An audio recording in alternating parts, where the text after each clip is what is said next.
भगवान श्री कृष्ण कहते हैं कि श्राप के कारण स्त्रियां गर्भवती हो जाती है।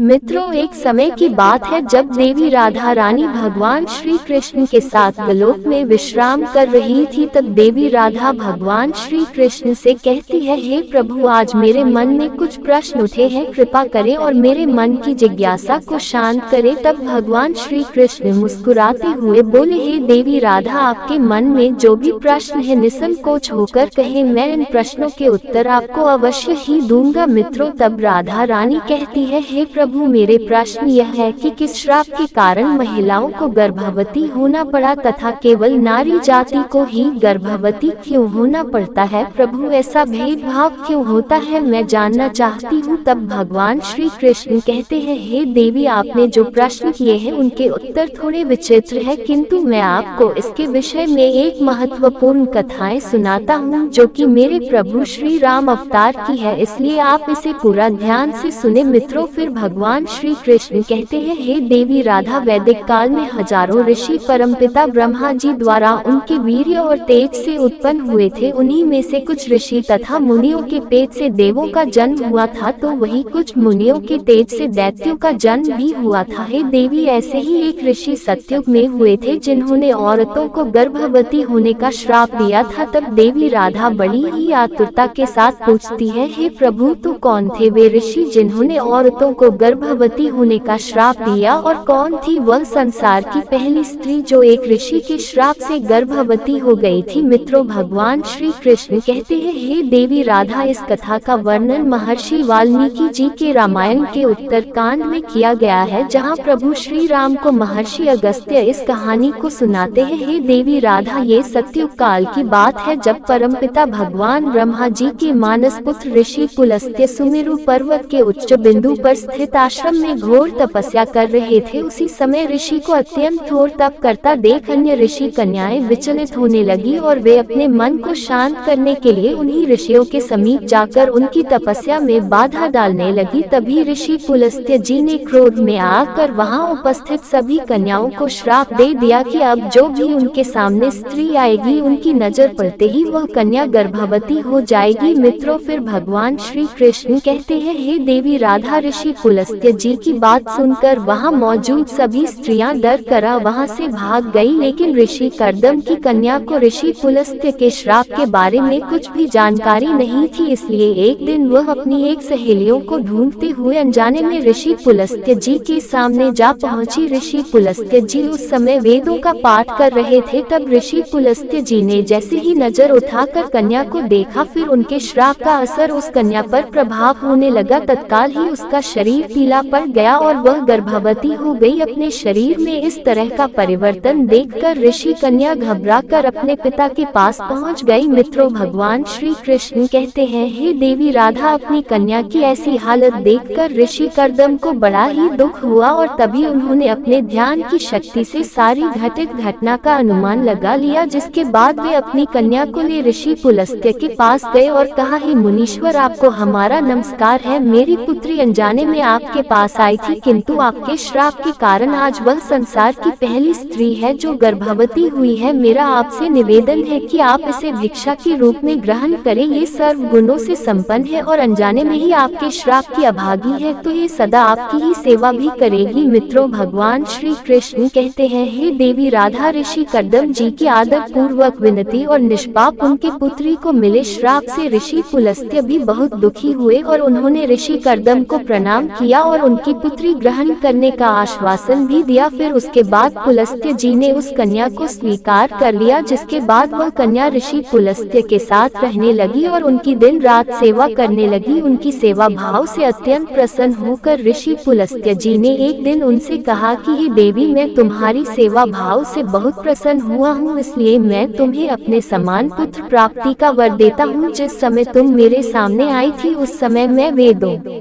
का पाठ कर रहा था और तुमने उन वेदों का श्रवण किया था, इसलिए तुम्हारा पुत्र वेदों का ज्ञान देने वाला विश्रवा के नाम से जाना जाएगा। मित्रों, भगवान श्री कृष्ण कहते हैं, हे देवी राधा, कुछ समय बाद उस ऋषि कन्या ने एक पुत्र को जन्म दिया और जैसा कि ऋषि पुलस्त्य जी ने आशीर्वाद दिया था कि ऋषि कन्या का पुत्र विश्रवा के नाम से जाना जाएगा। मित्रों, फिर भगवान श्री श्री कृष्ण कहते हैं, हे देवी राधा, विश्रवा भी बड़े होने पर अपने पिता ऋषि पुलस्त्य जी के समान बड़े तपस्वी हुए। ऋषि विश्रवा के तपस्वी रूप को देखकर ऋषि भारद्वाज बहुत प्रसन्न हुए, इसलिए उन्होंने अपनी बड़ी कन्या का विवाह उनसे कर दिया। मित्रों, भगवान श्री कृष्ण कहते हैं, हे देवी राधा, आगे चलकर ऋषि विश्रवा को एक सुंदर बलवान गुणवान पुत्र प्राप्त हुआ जिसका नाम श्रवण रखा गया। मित्रों, फिर भगवान श्री कृष्ण कहते हैं, हे देवी राधा, इसी श्रवण का ही एक नाम कुबेर है। फिर भगवान श्री कृष्ण कहते हैं, तो देवी, मैंने आपके पहले प्रश्न का उत्तर दिया है। हे देवी राधा, आपका दूसरा प्रश्न था कि क्या केवल नारी ही गर्भवती हो सकती है, तो ध्यान से सुनो, नारी के समान पुरुष भी अपने दिव्य तेज से गर्भवती हो सकते थे, किंतु हे देवी राधा, एक स्त्री को संसार की दिव्य शक्ति स्वयं परमपिता ब्रह्मा जी ने दी है और उसकी रचना करने में उन्हें कई गुना अधिक समय लगा था। इसलिए नारी को ये श्राप रूपी वरदान है कि वह इस संसार का निर्माण ब्रह्मा जी के बाद स्वयं कर सकती है। तो मित्रों, अगर आपको वीडियो अच्छा लगा है तो इस चैनल को सब्सक्राइब कर वीडियो को लाइक एवं शेयर जरूर करें और कमेंट बॉक्स में जय श्री कृष्ण जरूर लिखिए। धन्यवाद।